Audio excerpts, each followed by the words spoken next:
What's up, everyone? How you doing, familia? Here we are at the Urban TXT podcast, No Crumbs. So today we're going to be talking about achieving your goals. Today we're going to talk about achieving your dreams. Perhaps we're going to talk about how do you leave a job that's secure, perhaps, and then you jump into your own consulting business. We have Jose Cerveño with us today. He's doing awesome work for the community, also awesome work for small businesses and mid-sized businesses. But his story is very unique, and I think it's a cool story of how transition over to a dream maybe and perhaps a business, right? So we're gonna talk about that. So tell us a little bit about yourself, just your name, where you're from, and who are you basically at that level. Well, my name is Jose, as he stated. But honestly, I'm a first generation. My parents come from El Salvador. Um, I'm the first one in my family that has pretty achieved what they state that is what they always dreamed about. I'm from the Valley. I grew up, born and raised over there pretty much. Yeah, it's. In enough camera, you were telling me that you have two older brothers. I have two older brothers and two older sisters. I grew up with my two older brothers. Didn't really grow up with my sisters, and so yeah, I'm coming from a middle class family, which I don't know if it'll be considered middle class anymore in this time of age. But we were more of hands on, so we always tried to do things. We didn't have the money to pay somebody to do it, so we had to always figure out how to do it. So majority of all my clients I interact with, they like the saying I always say, which is, "I'll figure it out. We'll figure it out together." I might not know the answers, but we'll figure it out eventually. Everybody does. But yeah. You know, one of the cool things that you mentioned right now it brings me back to the young people that I work with, right? Whether they're 15 years old, whether they're 25, whether they're 27, is what you just said. I think that in the Latino community, we learn how to figure it out. Right. I think that's very valuable, and sometimes we don't I think we don't shine that value enough. Um, so I want to go into that eventually, but what I want to ask you was, you mentioned that you learn will figure out things with your family. Do you remember what's one thing you had to figure out when you were young that you were like, I gotta figure it out myself? Yeah. Well, let's put it this way. Um, I had to figure out how to apply to college. I had to figure out how to job hunt. Um, my parents did it the old way, going to the building itself, saying, "Are you hiring?" And if not, who else is hiring? Now times you can't really do that anymore. You can't go in there. It's like, okay, go to Indeed or go to our website and apply. I had to figure out how to use the computer because, well, I know right now everybody's saying you had to figure out how to I use the know, that's what I'm computer, saying, yeah. right? No, my parents comes from a generation that computers, it's a foreign thing, right? My parents are used to the telephone with the what's called rotary telephones. Rotary, yeah. So cell phone. I got my first cell phone when I went to college. Um, yeah, and that's when you still had the numbers that you had to press 888, well, 222 3444 to just make right. make one word, right? So figuring that out, so for instance, I fix my own cars. I don't let nobody touch my cars. So I had to figure out how to, if I hear a noise on my car, figure out what's wrong with it. Right now, to this day, I don't let my parents really fix anything at the house. Plus, my dad is the one that taught us how to fix things. So if there's a leak in the roof, I figure out where the leak is coming from, repair it. If there is a damage on the drywall, I take it off, put it on, put a new one on. Water heater, put the new water heater on. Washer, dryer, if it's not working, I'm not gonna buy a new washer and dryer. I'm gonna figure it out and fix it, right? So it's just maintenance kind of stuff, that people see that if it's broken, might as well just throw it away and buy a new one. No, I grew up in the family that, no, you have to make it work. The same way that my parents always told us, it's like over there in El Salvador, they'll make it work with a pencil. Somehow they'll figure it out. And so that's the teaching that my parents taught us, so that's what we do.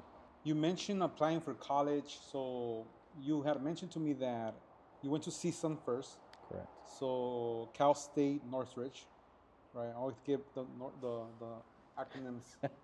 But you went to Northridge, and you major in psychology, from what I remember. You major in psychology, and after that, you decided to do your MBA at Azusa, right? And after that, you did your Ph.D. In Indiana. Correct. So you've gone through the entire spectrum of university. You've gone through the entire spectrum of schooling. I mean, you got into you got into the mountaintop, right? Like people want a doctorate, people want that. And when I met you, you were working, or you are working with a embroidery company, like I'm not sure if it's okay to say, but you can correct me when I mess up. Like almost like a mom and pop, growing mid-sized business, right? And your undergrad was in psychology, and then you went and worked with like mental health nonprofits, right? Which is, I think, is very interesting. I guess what I'm trying to get to is like how like a lot of young people worry about where am I going to end up, especially now, right? Like people are like, where am I going to end up? What am I going to do? Did that go through your head when you were at CSUN or at any point in your early career? I'm not saying now, but in the early career, or did you even think about that stuff? No, yes, definitely. Okay, yeah. Definitely. Let's put it this way. When I graduated high school, I graduated high school from Bishop Alameen High School. Great high school. I had a great school counselor. During that time, my goal was small. Let's put it that way. I didn't really want to go to college. I was like, I'll figure it out. Now my mentality was, I'll figure it out. Maybe I'll just be a truck driver, which truck drivers get paid well as well. But it was, what is my long-term goal? Which was what my school counselor told me. What do you want to do? And I told her, I don't know. And then she was like, okay, well, why don't you go to college? Like, you could just do your AA, or go to a community college and then go to a 4-year college afterwards. It's just, that you could have more pathways to go, more doors to go through. And I was like, okay, whatever, let's try it out. So at that time, I was wrestling. I did get a scholarship. Well, got my scholarship pulled away. I got injured during one of my matches. I was supposed to go to Oregon State. Then my backup was CSUN. I fell in love with CSUN though. So CSUN took me in. They asked, what is going to be your major? My first thought was like, you know what, whatever, do psychology. Yeah. It was fun. I took every class that they offered for psychology. I took everything as an elective, everything. I had fun. CSUN was fun. It's going to college is not just learning about the books or the theories of whatever you're studying. Yeah. It's also finding out who you are. It really is. Interacting with other people, entering clubs. So I was part of the rugby team at CSUN. Rugby? Yes. No way. So I played rugby at CSUN. So then that helped me a lot more, interact with other people, created a brotherhood. So usually people either enter a fraternity or sorority, right? But I entered a rugby club, which it was considered a brotherhood for us. I still talk to a lot of them from 2012. 2012, yeah, that's when I first started playing rugby. And after that, started working at a school after school program, and with my psychology background, I was then working at a juvenile hall. Then started working at a mental health facility. But at that time, I felt stuck. I did feel stuck, and I think that's where a lot of individuals feel like, why? What am I going to do with my life, right? I can't really apply to anywhere else, or how am I going to climb up to a higher position, right? I'm trying to apply. People are not accepting me because I don't have the qualifications, right? So then I got recruited for a different job because of my work ethics. So I got recruited not just because I had a BA. They do you have to have a BA, but I got recruited there. Started talking to one of my colleagues. He told me, hey, use your time here wisely. Okay. And I asked him why. Like, what do you mean? You're gonna have a lot of free time. Here you work less. You're still working, but you're working less, and you have a lot of free time. Use your time wisely. And that was after CSUN. That was after CSUN. So this was, let's just say, when I graduated CSUN, I graduated 2016. Current time that I'm talking about, I was in 2019, 2018. Okay. So then, 2018. I started talking to this individual, my colleague, who had the new job, and he was like, look, I'm using my time wisely. I know I'm not gonna stay here forever. So right now I'm getting my master's. And I'm like, oh, you're getting your master's? Yeah. Here, for you to go to management, it's mandatory for you to have a master's. And so if they're paying you to just sit around, might as well go to school. So I never thought about doing my master's. So then I was like, you know what? Let me do it. So then I started searching around. I found Susan Pacific. I was like, why not? So I applied. It is Christian based, so I had to take other classes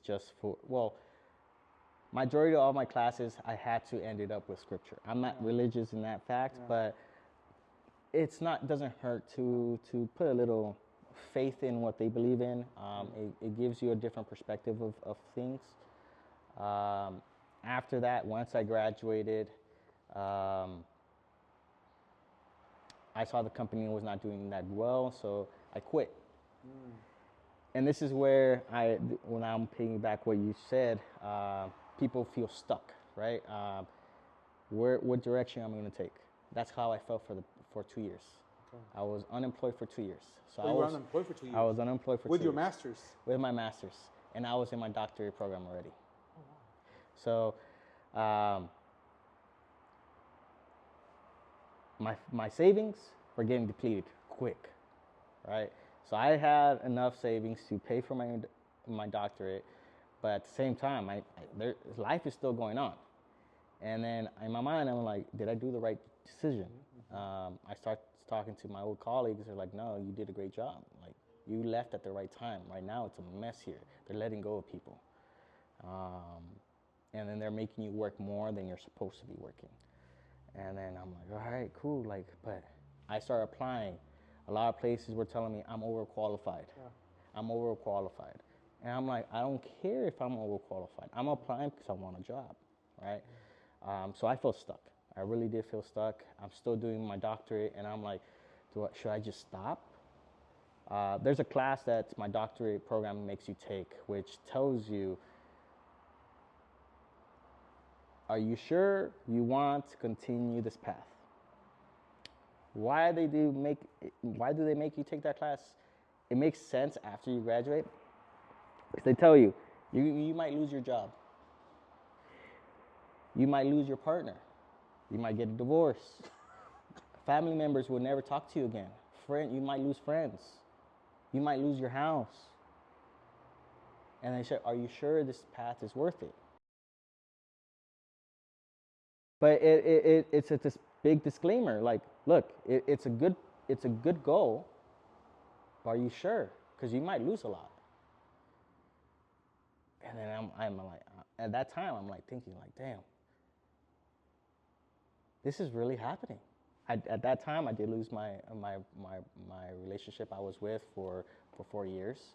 I was planning to marry her, and so that was a heartbreak. During that time, I did lose a family member, but that was a family member because he was older. But he was a big part of my family. Didn't have a job, couldn't get a job, and then I'm like, man, all right, well, I got to figure it out. Same model that my parents always gave me. You got to figure it out. Yeah. You can't just stay stuck. Yeah. So then I was like, what am I good at? Like, what am I good at? I'm good at looking at strategies, figure out what is failing, what is not failing, right? And I was like, okay, well, I got my MBA. I understand strategies. I started to help my brother. My brother owns his small business, which is not that small anymore. But he was my first client. And so from there, I started to progress. We gotta give a shout out to your brother. So what does your brother do? So my brother, his company is called Dust Stoppers. He's a water tender. So he delivers water to construction sites or stuff like that. But his main revenue comes from fires. So he's the one that delivers water to the firefighters when there's fire. So he's right there next to the fires. Wow, that's, man, but you were like, here I am, here you are, 2 years, and I think a lot of people can relate to this, right? Like 2 years without a job, and then I imagine that you're going to your parents, and I don't know if you were living with your parents or not, but imagine that you're going to your parents and say, hey, I'm gonna keep going to school, and your parents are. I'm just thinking out loud because I see this a lot and it happened with me. Maybe parents saying, like what's going on? You can't get a job. Like why go to school? And then you get into your doctorate program. So I'm wondering, where is the drive coming from? I know your parents are hardworking, most likely, and they're saying figure it out. But where's your drive coming from to then MBA? But you come from psychology, and you're still trying to get your like what's going on? Like I just want to get into your brain and say like, hey, tell me how are you thinking about this, man? Because if I would be like, if I'm young and I'm not getting a job, and why am I going to school for? So where's your drive coming from? Is really what I'm trying to figure out. Let's put it this way. My parents didn't leave El Salvador. My parents left during the Civil War. Okay. They didn't sacrifice their whole life for me just to sit around. Okay. So that is my thrive. That's my drive. My drive is to prove them that they did a great job. Wow. That if they stayed in their country, they could have achieved what I'm achieving. Because my parents are extremely proud of becoming a doctor. Especially my dad. My dad tells everybody, oh, meet Dr. Cermeño. Yeah, Cermeño, Meet yes, Dr. of course. Cermeño. Hey, do you know my son? He's a doctor. Yeah. And then I have to educate the individuals because like I'm not that kind of doctor, because everybody thinks that, oh, you're a doctor, can I get some medication? And I'm like, no, I'm not that kind of doctor. I'm a doctor of business, but not, I can't give you Adderall or anything that you're asking for. But that has been my drive. It has always been my personal goal of mine as well to get a doctorate. After I spoke with my school counselor from high school, but the drive was that I had to prove my parents right. I have to prove my parents right that they did a good job of escaping the Civil War and to find a better life, both for themselves and for the kids, right? They weren't planning to have me, but when they did plan, okay, I'm out. Yeah. I gotta achieve what's they think that I should achieve, right?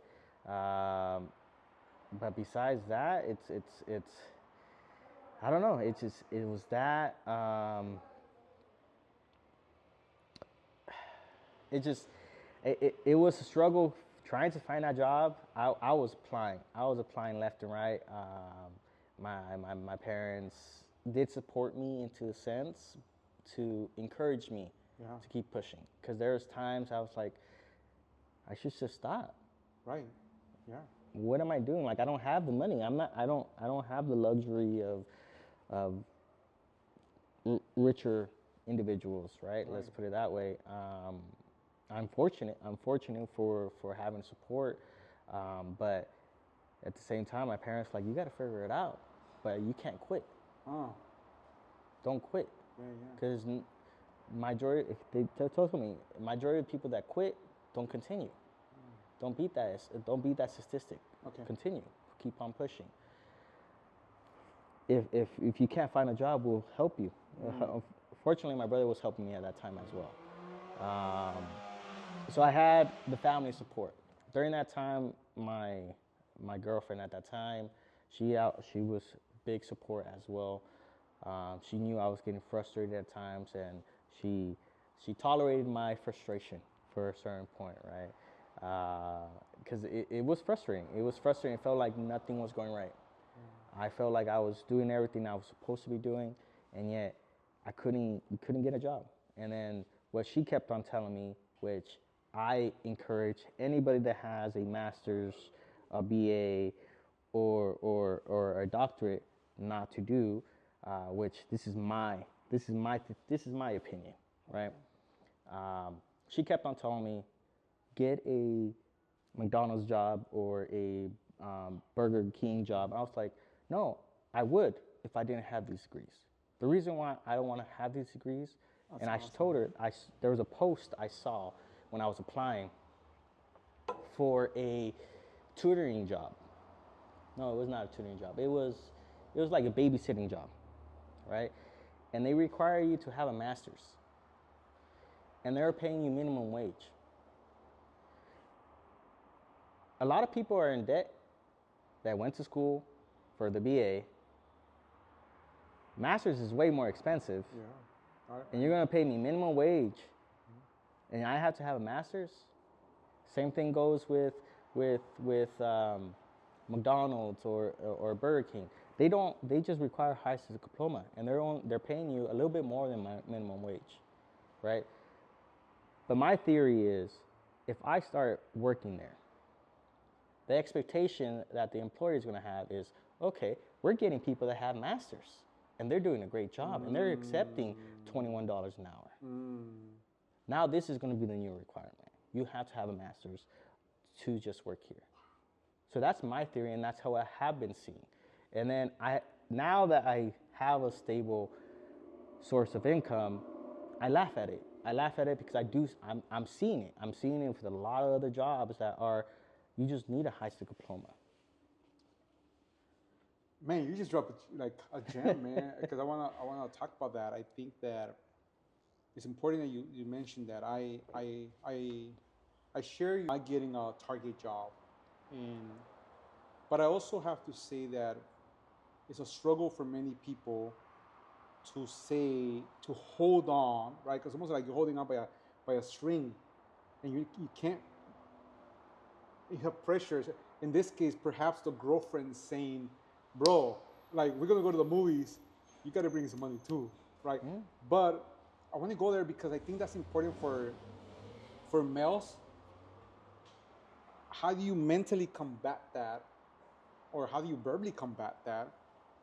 To say, I hear you say, "Don't give up," right? Don't give up. Your parent like, "Don't give up. Keep going, keep going. Something will come."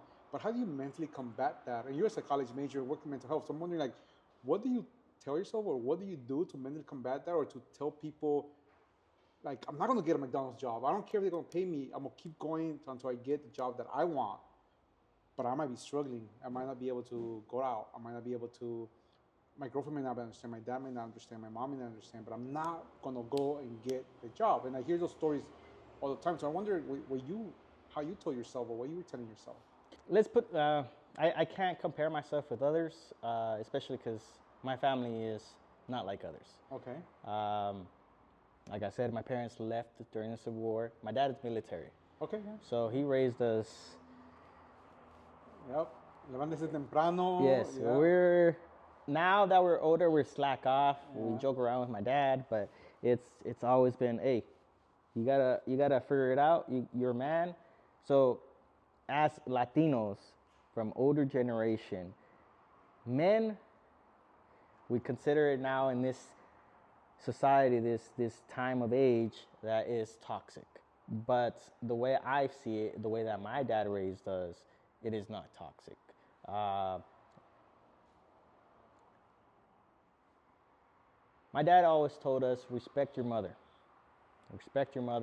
and then my mother always told us, respect a woman the same way that you respect me. If you wouldn't hit me, you cannot hit your partner. Yes, of course, there's differences, right? I'm going to be intimate with my partner. I'm not going to be intimate with my mother, right? So that's where she says that's the only difference. You're still going to love me. You're still going to love your partner. Same thing with what my dad would say. You're the male. Unfortunately, you have the biggest burden of all. You have to support. You have to protect. You have to figure it out. You always have to be there, the support system of your partner and your family. Nobody's going to come here and help you up. Nobody gives a shit about, unfortunately, I don't know if I could cuss. It's fine, Sorry. it's fine, yeah. Nobody cares if you're down. They're going to keep on pushing you down. That's what a man is. That's the burden of a man. You got to figure it out. You have to get back up. So for me, that's the mindset I had. So if somebody throws me down, let me climb back up. Throws me back down, let me climb back up. I'm already at the end. I'm already at the bottom. I can't go any lower. So climb out. I see the sun. Let me climb up. Let me figure it out. Let me see if this struggle is going to be worth it. I feel at this moment I'm having fun. I'm enjoying my time. My clients are happy with me. It's making good money. I'm making good money. It's just taking a leap of faith, you know.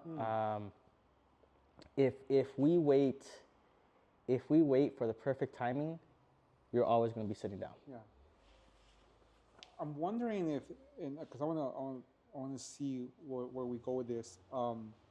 During that time that you're being told or encouraged by some people to find a job and go to McDonald's, go, $20 is something, right? I'm wondering if during that time you're asking for help. Like I'm wondering, where's that? I mean, I know you mentioned your brother, but I'm wondering what else are you doing? Like, how are you doing it? Because I almost would say that for me, I know that I had to go and maybe do a job that I didn't want, right? Or tell my parents at the time, hey, can I just stay in the back of your house while I figure this stuff out? But I kind of had to humble myself down. So I'm wondering what you were going through that time, during that time, that people were saying, just get a job, man. Just get any job you want, you can get. And I'm glad you didn't give up, because now you're helping a lot of businesses. And we'll get to that, but what's going on in terms of help, or in terms of the way you're thinking about it? I asked for help. Yeah. I definitely did. This is where I say, don't forget who you are, right? So during my time of good, let's put it that way, when I did have a job, and I was able to pay for my master's while I was still working, I was helping other individuals find a job. So for instance, if you cross paths with me and you were struggling, this is where work ethic comes into play. Okay. And I don't burn bridges. So any job I have ever worked with, any employer, my work ethics is outstanding. So if I recommend you and you say my name, they'll hire you on the spot. The two people I did help to get the job, they didn't have any qualifications. They didn't understand what they were doing. I still trained them, but they got the job because of my name. The moment I needed help, and I was not without any job when I was unemployed for 2 years. My brother was helping me. My parents were helping me. Um, but I was like, I can't. I'm, that's where now my mind goes. I'm a man. I have to support myself. I can't. My savings is depleted. I'm I took out a loan to pay for certain stuff I have to be paying. I still have to maintain a lifestyle in a sense of I have a partner, so we still have to go eat. We still have to go on vacations. We still have to do this. But how? If I don't have money, Yeah, that's what I'm asking too. but I have a loan. Let me use the loan to pay this stuff out, right? When I started creating the job I have, that helped me pay off all the debt I had. But I reached out. I reached out to friends, old colleagues. No helping hand. Nobody helped. Which, that's where I go back. You cannot forget who you are. So I'm the individual that if you need help, I'll still help you. Even though I know maybe you will never help me, I'll still help you. My parents were there. My brother was there. My older brother that lives about 12 hours from here, he was still helping me out. He was the one that was encouraging me. It's like he was also telling me, don't give up, man. Don't give up. Just keep on pushing. Just push. There was times I was like, man, I should apply to McDonald's. I should apply to these jobs. But then I don't know what, it just kept on clicking. It's not fair for the individuals that don't even have a high school diploma or have a high school diploma and they're going to start applying. And then now the new requirement is that you have to have a BA. That's what you're saying. Wow. So I was like, I'm doing a disadvantage for these individuals. It's not fair for them if I do this. And that's where a lot of people forget that, okay, just because you're struggling, and this is where my parents were throwing it at my face as well, is that you don't have kids. If you had kids, you wouldn't care. And I was like, yeah, maybe, but I don't have kids right now. You're stating facts. I don't have kids, so I have to now think about others and make sure that they don't have a disadvantage, because right now Latinos already have a disadvantage. And I think this is where I'm gonna transition. Like you mentioned your parents saying you don't have kids, go get that McDonald's job. How do you talk to your dad? I mean, because you're mentioning a lot of things like, oh, I'm a man. I get that part, but like, how do you talk to your dad? That's the man of the house. If you're the, how do you go and talk to your dad and say, look, dad, I got this. Like, how do you do that? Our parents, how I see it, and this is a recent conversation I had with my dad. He didn't talk to me maybe for 2 weeks after this conversation, and we started talking again. But it's our parents will always see us as little kids. Yeah. Will always see us as little kids, and I'm 32 right now. Thank you for sharing. No problem. I'm 32 right now. When those things occurred, I was maybe 27, 28. I'm a young adult. I'm not saying I am a full-on adult. Yeah. I still have a lot to learn. And even I'm 32, I still have a lot to learn. But if my parents, or if your parents, do not let you do your own mistakes, you're never gonna learn. So I told my dad, hey, Dad, I'm not a kid no more. I understand I don't have kids, but this is my philosophy. You made us grow up to stand up for our morals and our values. These are my morals and values. Wow. So I'm not saying you're a hypocrite, but are you a hypocrite? Wow. And then that's where, yeah, I understand. Man, that's a tough conversation, It bro. is. That's why my dad was upset and didn't talk for 2 weeks. But it's the truth. Is you taught us this, yet, and you're not letting me do it. Wow. You're telling me get a job. What do you think I've been doing?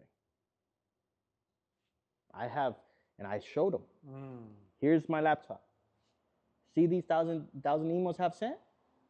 Those are job applications. See how many have replied? 5. Wow, man. See what they have said? Sorry to inform you, but you're overqualified. Or sorry to inform you, you don't have the qualifications we're looking for. At the same time, I feel that a lot of people who don't come from our communities don't understand this.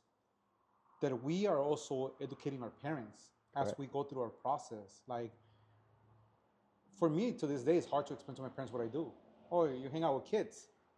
But to me, it's still a difficult. So we're still educating our parents, and maybe that's something that our Latino boys, our Latino community, females as well. Maybe we have to understand that whether we like it or not, we have to educate our parents about what it is to be in psychology, what it is to be in business, what it is to go find a job, because we're going through the process. I mean, and you had to have that tough conversation with your parents, and I think that we have to acknowledge that we have to have that tough conversation with our parents to be able to fly out of the nest. But we also have to take responsibilities, I think, for me, to say, let me learn, let me make mistakes, and not be afraid to make mistakes, right? Because we are going to make mistakes. Correct. Right? However, one of the things I love about our parents, the Latino community, especially the immigrant community. Yeah. And by the way, I don't know if you know this, I'm Salvadoreño también. All right. So yeah, so that's a cool. I didn't know you were Salvadoreño. So two Salvadoreños, talking, coming from immigrant parents. So I was born in El Salvador. Okay, you're from there, Yeah, I'm from El Salvador, and I was deported when I was 17. Yeah. That'll be for a different podcast. And then in 2008 or 2009, when Obama was in office, I get invited to go speak at the White House. So, right. But I'm mentioning that to say this. One thing I've learned traveling back to El Salvador, I still go back to El Salvador often, is the following, which you kind of alluded to, and I want to mention in here because I want to follow that stream, because now you're an entrepreneur, you have your own business, you're making good money, and you're helping other businesses. You start with your brother. I believe, 100% believe, after traveling to El Salvador, I lived there for 3 years as an adult. This is during the pandemic.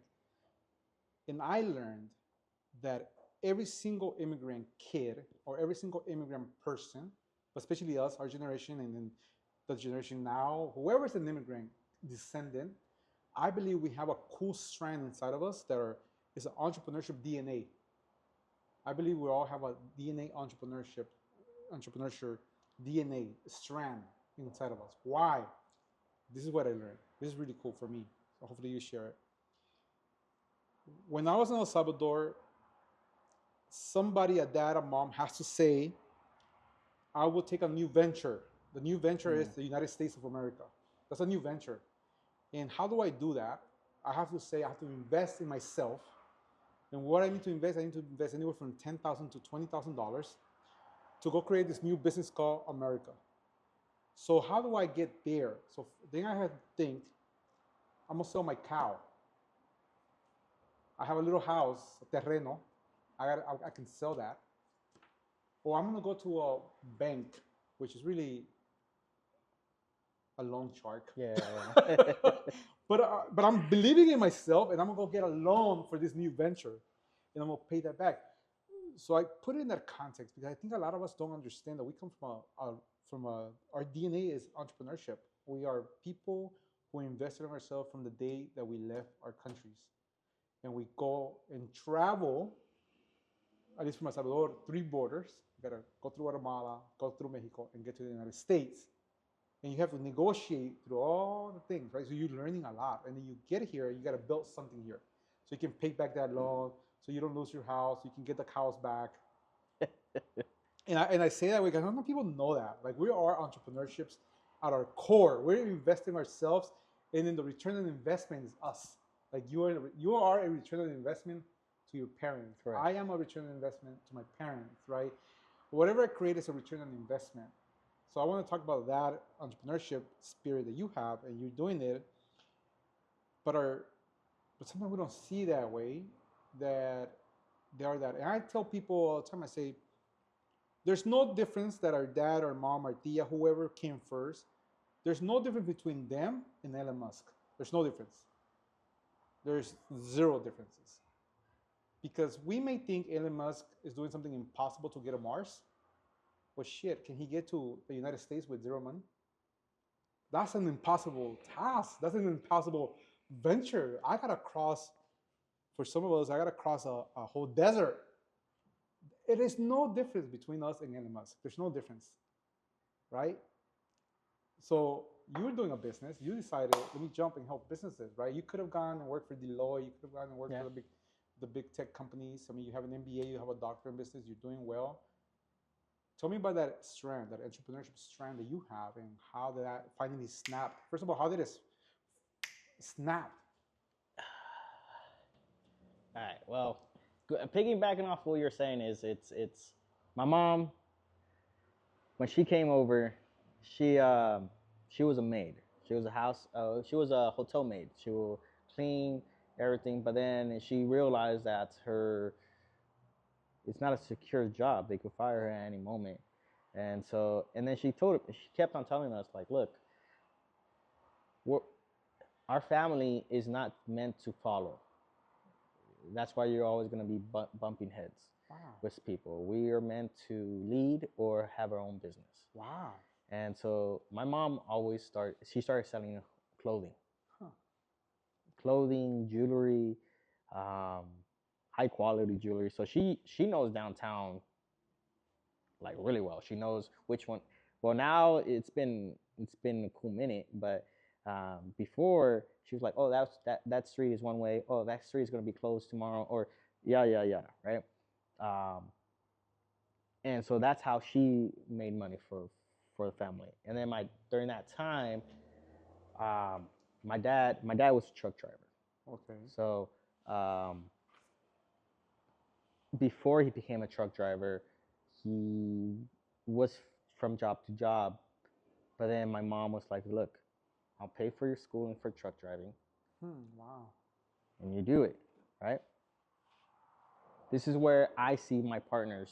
That's, I guess, with almost all the clients I have, the ones I have gotten close to, they tell me I'm picky. I'm picky with my relationships. It's not that I'm picky with my relationship, it's just that my parents put a high expectation of what I have to see in a partner. So my mom always supported my dad, and my dad always supported my mom. So my mom supported my dad to, okay, let me pay for your school, you get your truck driving. My dad got his license, got his first job, and pretty much retired my mom. You can't work no more. It's not that you can't work. It's just that I don't want my partner working. It's like we're good. We're good. So take care of our kids. I don't want nobody else raising our kids. That's my mentality as well. I don't want somebody else putting in a different philosophy, different values or morals that do not align with mine. So you're really old school. I am old school.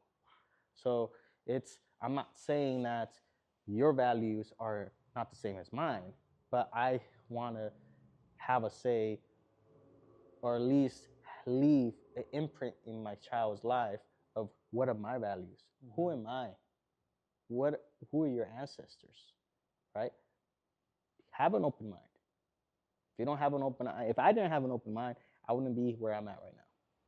So the thrive that my parents have, yes, what you're saying is we come from an entrepreneur lineage. The way I saw it, and I think I stated earlier, is we can't just sit around. We can't sit around and wait for the perfect timing. So what I did was just take a leap of faith and start swimming. And I'll build a boat while I'm swimming. Yeah. And so I'm not gonna know everything. I didn't know everything. To this day, I don't know everything. In business, there's millions of different strategies. So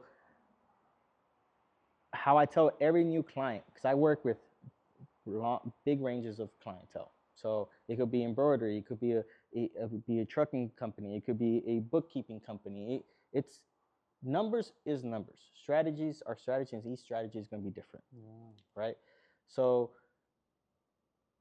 how I saw it and how I started to see it is let me go back a little bit. I have a friend. I don't know how he's doing because I haven't talked to him for a while. He has a company called Deuce One Apparel. Deuce One Apparel. Deuce One Apparel. He's been. His name Mike? His name is not Mike. His name is Andre Jackson. He his company does a big thing. Whatever profits he makes during that month, he donates 21% to a non-profit charity. Man, so you gotta hit him up. Yeah. He does a great job. He does a great job. He's the one that I started to give inputs about designs. I was like, no, you're targeting the wrong people. Oh wow. Because he kept on saying, look, and I'm struggling with selling these items. And I'm like, you're wasting material. Like, you're targeting the wrong people. You're supposed to be targeting my kind of people. Huh. Like, we don't like big designs. We just want something simple. But don't forget to put your logo. You have to put your logo. Once he did that was his hot product. Boom, it skyrocketed. But he always donates 21%. Doesn't matter if he's making a lot or not. He always donates 21% to a nonprofit organization. Deuce One Apparel, we translate $10,000 by December 12th. So he donates 21%. That's cool, man. So he comes, Deuce One Apparel, because it's him and his brother, but he was mainly operating more. He comes from a lower in class family as well, so he knows the struggles as well. But he's the one that told me, find a niche, find something that we need, find a problem, fix it. Yeah. Right, and I know that's something that we hear on Instagram lately. And on YouTube. Find a problem and fix it. Yeah. And it's true. What is the problem right now? Right now is small businesses cannot afford what businesses can afford. So a big business will pay a consultant minimum 20 grand a month to do what I'm doing. I go based off what you're making, and I'm going based off what you actually need. Yeah. And I'm only there for, I project just to stay there around 6 months. Yeah. Because you should be able to do what I'm teaching you on your own. I'm not there long term. The other consultants, they're there long term. Yeah, they're long term. They don't want to lose their clients. Yeah. I just like consulting, by the way. but full disclosure, I was a consultant. But am I wrong? No, you're not wrong. You're not wrong. They don't want to teach the owner or the clients what to do to keep them to themselves. Don't get me wrong. I'm there for 6 months. Do I offer long term? Yes, I do offer. Yes. Yeah. But for the short term, I always tell them, yes, if you ever have questions, if you have any doubts, just give me a call. I am going to have to charge you for my time. Correct. But I'm still available. We don't have to go through that whole process again of me understanding your business. Correct. Right? Usually, I have two that are long term. Easy Pro Design is one of them. The one that and check them out. Easy Pro Design. Great quality. We love Easy Pro Design. They're one of my long terms. They're the ones that grabbed on and do not want to let me go. I have tried to leave, but they keep on wanting me to stay just because the support that they're getting. Yeah. I'm also the one that interacts with, so I give them a little bit more fully tailored stuff. So I interact with customers. So troubled customers, put it that way. So anytime there is issues that are happening, I'm the one that interacts. I'm also the ones that creates contracts for them. So they have what I understood and what I have told her is your company starts evaluating itself more when you have contracts, bigger contracts. Yeah. And so if you ever sell your company and you have contracts that have, let's just say, a $3 million contract, that boosts up your value of your company. Yeah. So, yeah. I have a lot of questions, right? So before we continue going, because this is good. Tell us about your business. You're a consultant, so if you haven't gotten it yet, he's a business consultant. He's consulting for small businesses. From what I know, it sounds like you're consulting the niche is apparel or embroidery. But you tell us, like, what kind of consultant are you? What's your business? It's your time to pitch. No. It's time to pitch. Yes. So, like I told you earlier, before even the broadcast, I keep my job secret. The reason why I keep it secret, because I only work by referral only. Yeah. You have to know somebody that I have worked with, or know somebody that I know. Yeah. For me to be able to work with you. Yeah. I'm a nice individual, but when it comes to business, it's business. Yeah. But in the beginning stage, there's a reason why you're calling a consultant. Mm-hmm. That means your way didn't work. Yep. I'm not guaranteeing my way will work. And you say that? Yes. Huh? I'm not guaranteeing my way is going to work, but we're going to work together. Mm-hmm. But you have to have an open mind, which I always tell the individuals in the beginning. The first 2 months, it's going to feel like you're paying me for nothing. And you say that? Yes. So you're educating them at the same time? I have to. I learned this. I'm not actually going to say that I learned this the first time I did my first client. No. And keep in mind, the first client was my brother. Yeah. So it was even worse. Yeah. So my brothers had higher expectations, and there was always that butting heads because I'm your brother. The word that you always use, I'm the owner. I'm the owner. I dictate what's going to happen to my company. Okay. Valid. You're right. You're paying me for an opinion. Because in reality, you're paying a consultant is an opinion. You're honest with them. Yes, I'm honest with every client. Everything is transparent. You're a different type of consultant. Yes, I'm not here to just get paid. I'm here to educate. I'm not here to, like I stated earlier, bigger agencies that are big consulting agencies that are getting hired by big companies. They're not going to educate you. They're going to do the job. Okay, this. They're going to say, okay, you're going to have to fire these individuals. Hey, you have to put this new training or this procedure, this new protocol. No, I tell you, I give you options. I give you the scenarios. So, for instance, I tell you, this is A, this is B, and this is C. This is the consequences and pros of A and B. These are the consequences of pros of B and C. These are consequences of and pros for C. Which one do you want to go? Oh, I don't want none. You want to go with D? Okay, these are the consequences and pros of your decision. So, if you're going to go with your decision, let's just tweak a little bit to make sure the consequences are not that bad. But you have to know what's going to be expected. Right? But my job is to find out what went wrong.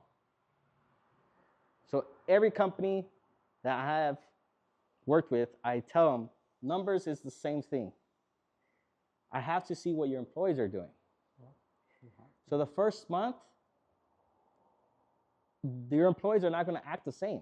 They're going to say, what is he doing there? They're not going to work the same. They're going to maybe work a little bit better than they were. The second month, usually that's when they go back to normal. That's when I start working. Because I can't really work when they're not doing their job. So then I started finding out where the errors are happening, why they're doing this, where are we wasting time, what can we do better. So in a way, you could see me as a chief operation officer. So I make sure the operation of the company is flowing a little bit better, that every moment, every minute is efficient for the company.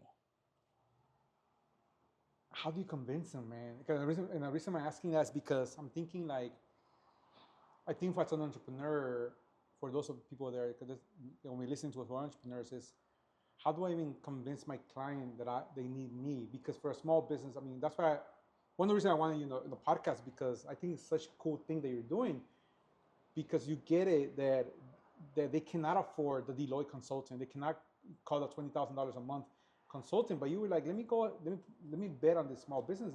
How how are you convincing them that whatever they're paying you, you're gonna bring value to them? Like, Right. what's your proposition to them other than I'm gonna save you time? Because a lot of small businesses, I imagine, would be like, well, are you gonna make me money? Like at the Right. end of the No, no, day, yes, like the yes. bottom line is gonna be like, I need to make money from you. I think, but No, it is true. But you got to put it this way: everything is an investment.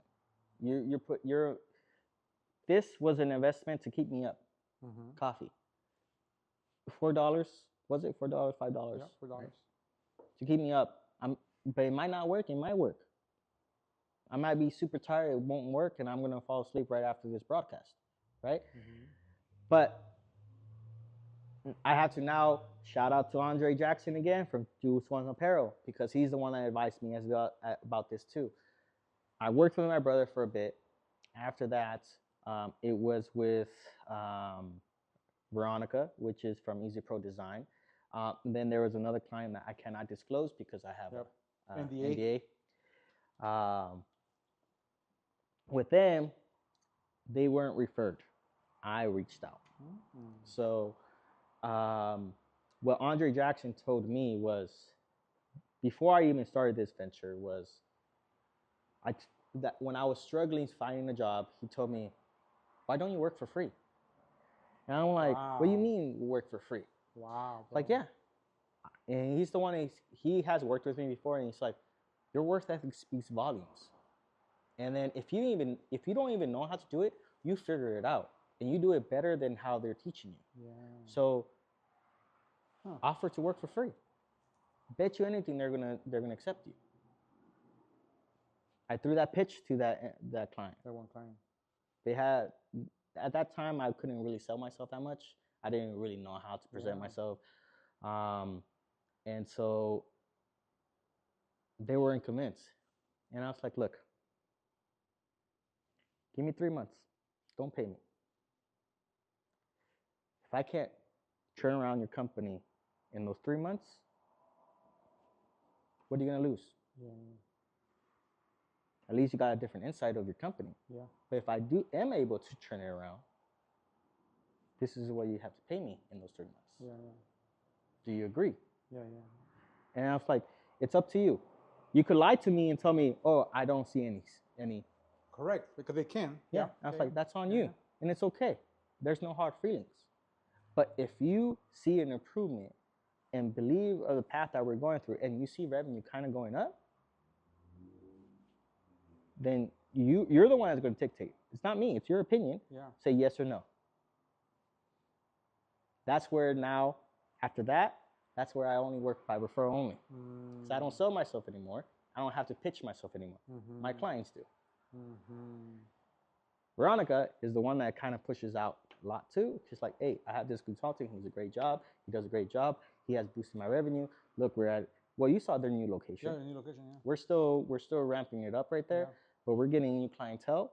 We have gotten multiple contracts with brands out there. So right now, it's moving. It's moving, and so she's the one that sells me out. My other clients are the ones that sells me out. My brother is the one that refers me out as well. So it's like I'm out of the practice of selling myself. Yeah. So then when people ask me, like I'm at the bar or a restaurant or I'm at a business conference, and they ask me, "What do you do?" And I'm like, I keep it casual. I was like, I just do business. Like, what kind of business? I'm a consultant. What kind of consultant? And I'm like, well, I help small businesses. I do business development. So I assist in developing failing businesses and improve their operations to be able to reach their goals of where they want to be. You mentioned something very critical, which is doing it for free. Yes. I believe in that. When I started, I was doing things for free. Like this organization was all free. For me, it was probably the first 6 months or 8 months was free. It's hard to understand that for many of us, especially because we come from perhaps some of us low-income backgrounds, right? Or maybe it's like, why should I give you for free, right? When you should be paying for my services, right? But eventually, after you go through that process, any tips on how to price myself? How do you price? How do you how do I tell the first client, okay, it is working now? How do I charge? Okay. That's a valid question because that's what every client asks me Yeah. afterwards. And I want you to think about that 28-year-old, that 27-year-old, because I think we are in the time right now that there is no jobs. Right? Correct. People are getting laid off. Like the Deloitte consultant is getting laid off. I mean, Deloitte just did a big mistake with AI and all this stuff. So that somebody's going to get laid off. So, a lot of businesses right now, we're not seeing it. This is why I had a meeting. I think we talked yesterday, and I told you I had a busy day because I was talking to all my clients, present and past. Yeah. Keep in mind, the past ones are not paying me no more, but they pay me only when they call me or they need anything. If you're in my network, I'm letting you know. All the big organizations, big companies are laying. Are even their competitors. So Easy Pro Design, the one I could speak freely because I don't have an NDA with them. Their bigger competitor is Custom Ink. Yeah, well, everybody's Custom Ink. Yes. Yeah, I mean, we know. For any apparel, it's Custom Ink. They laid off about 25% of their workforce. They already closed 3 warehouses. And they're a monster. Yeah, they're a monster, man. For them to be closing down, that's an issue. Apple, Amazon, Microsoft, they have let go a lot of their employees. The economy right now is terrible. So if we're going to go based off what to price a client, and this is what all my clients ask me, and then if I was educating an individual at 28, don't be greedy. Don't be greedy.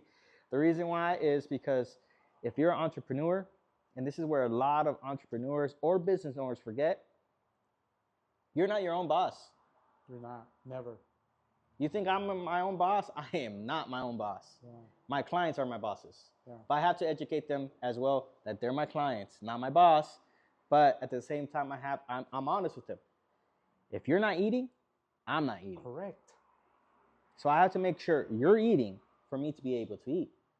So let's just say this is where I cannot say that one client is the same as the other, because what if one client profit for the month is 12,000 and the other one is 6,000? I'm not going to charge them the same. Correct. Yeah. Because if I'm charging them 6,000 for the one that's making 12, and I'm charging the other one 6,000, what profit did they make? None. Is not fair, right? But if I'm charging them 6,000 and I'm going to charge them 3,000, I can't give them the same services I'm giving the 6,000. Gotcha. Okay.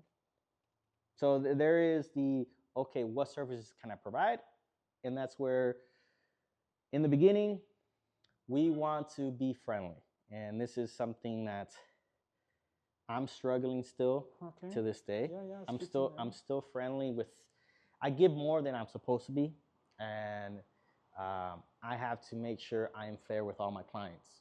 So, and if an individual is paying me 6,000 and the other one's paying 3,000, I cannot give them the full hand service that I'm giving the other one. So I have to kind of take away certain things. But because the way I do my paperwork, it's just super easy just to put it with them too. And it makes my job easier as well, but I have to learn that they're not paying for that service. Correct. And you're okay with that though? At this current stage, yes. Because you have a bigger vision, a bigger purpose. So what is that big vision? Other than take over all over LA? No. So that's where that's where I go. I'm staying only with small businesses, and I'm only there for 6 months. I stress it so much. I'm only there for 6 months because I am one person. There's millions of companies out there. They need help. I want to assist. I want to at least educate them to better their business. A lot of Latinos, a lot of minorities actually, Asians, African Americans, Latinos, they have businesses, but they don't have that assistance of, hey, Yeah, the outside look. um, we get stuck in our own mindset. That's why I stated we got to keep an open mind. Yeah, If we don't keep an open mind, we're only going to get stuck in our own views, yeah, and we're not going to see their views or what the other point of views are, right? yeah. And so, like I said, I'm one person. I only take on 4 clients at a time. So what you're really saying to everybody who's getting a business degree right now is like, here's one person, there's millions of businesses out there. Correct. You guys should be making some bread. Correct. A lot of Right? businesses are asking for this kind of stuff. They don't know they need it, but they need it. You just have to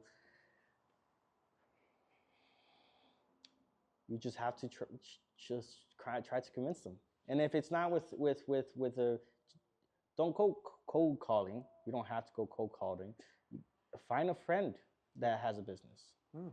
Um, work for them for free. Yeah. While you're going to school. It's not like working 8 to 5. Do part time with them. And do a good job. Yes. And then have them recommend you to a different company. And then later on, slowly, you're going to start being clientele. Yeah. Do a good job. I think the ethics, the work ethics is what's important. Work ethics is very important. I think that any small business owner, if they see you working hard and they see you trying and you're with them in the trenches, they're going to figure out a way to keep you. They'll figure out a way to keep you. Yes, there might be one or two that might be like, I don't need him, right? But I think most people would say, hey, this person works hard, right? So I think that's very, very, very key. Any last tips? Anything that you say to a young entrepreneur who just got out of school and who's trying to figure out how to make a living because he's not getting any jobs, and that's a reality right now. No, he or she is not getting any jobs out there. So would be your, if they can remember anything from this conversation, what would you say? Don't give up, man. Don't give up. Don't give up. Yeah, don't give up. Just keep on pushing. We all been there. We all been there. It's not fun. It is not fun, especially when you can't even buy a cup of coffee for yourself. And then when you do buy that coffee, you know you're in debt. In reality, if I'm being fully transparent, I was approximately $32K in debt during those 2 years. There was a lot of stuff I had to pay. So keep in mind, I had a partner at that time as well. Luckily, with this job that I got, luckily that I have the clientele I still have. I've been debt free for the past 3.5 years. Okay. So I'm reinvesting that money to better myself. Build partnerships with friends. You're not going to college just to get education. Yes, you are, but open your mind. Like I stated earlier, I do my job, but I do have other consultants that work with me. That do not work with me. I pay them. So I have a friend that I've known since high school. He's a lawyer, so anything that I have done contracts, he reviews it for me. It's good to hear. I might have gotten my MBA, but I don't know everything. So I do have another dude that works for an agency, that he's an analyst. He reviews my plans. That's so cool. So keep your network open. Yeah. You're going to school to have fun, to find yourself, but create friends, create a network, people that are not even in your industry, because you never know when you're going to need them. Here's an idea that just came to me. Since we're Salvadoreños, in El Salvador, there's many buffets. There's now a lawyer. It's el buffet de abogados, a buffet lawyer. That's what they call them. At first, I didn't understand that. So they get together, a bunch of lawyers, and call it the buffet lawyers. So it sounds like you're building a buffet of experts to help small businesses. Correct. And that's pretty cool. I think that's pretty cool that you're saying that you're like, oh, you're one, but then you have other people who are helping you, you know? So maybe your firm is going to grow and become a buffet one day. Oh, hopefully. That's the goal. But eventually, I want to let somebody else take over. That's cool. I do want to give back. So I guess people say I am already giving back, but what I wanted to give back is I want to go back.